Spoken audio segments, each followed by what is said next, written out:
எங்க வீட்டுக்காரரை விட எனக்கு விஜய் தான் பிடிக்கும்.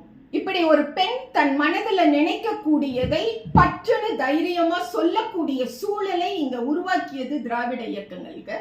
அப்படிப்பட்ட திராவிட இயக்கத்தை ஒழிப்பதுதான் தாவேகாவினுடைய முதல் பணி அப்படின்னு சொல்லி அருண்ராஜ் IAS அந்த மேடையில பேசலாமா? அப்புறம் விஜய் உங்ககிட்ட வரேன். இந்த தமிழ்நாட்டில் இருக்கக்கூடிய ஒட்டுமொத்த பெண்களும் அச்சுறுத்தல்ல இருக்காங்களாம், பயப்படுறாங்களாம், கதறாங்களாம். வேலை பார்க்குற இடத்துல, பயணம் பண்ற இடத்துல, வாழ்ற இடத்துல.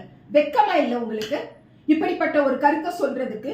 உங்களுடைய கருத்தை உண்மைன்னு நம்பி ஏதாவது ஒரு பெற்றோர் தன்னுடைய பிள்ளைய வெளியூருக்கு படிக்கிறக்கோ இல்ல வேலைக்கோ அனுப்பல அப்படின்னா எப்படிப்பட்ட ஒரு தாழ்ந்த சிந்தனைக்கு திரும்ப சமூகத்தை நீங்க மாத்துறீங்கிறது புரியுதா? அந்த மேடையில நின்றுட்டு நண்பா நண்பி அப்படின்னு கூப்பிட்டீங்கல்ல, அத்தனை ஆண்களுக்கு மத்தியில அத்தனை பெண்கள் வந்து நிற்கக்கூடிய உரிமையை, பாதுகாப்பை உருவாக்கி கொடுத்தது தமிழ்நாடுங்க. அந்த தமிழ்நாட்டை ஆட்சி செய்து கொண்டிருக்கக்கூடிய திராவிட மாடல் ஆட்சி.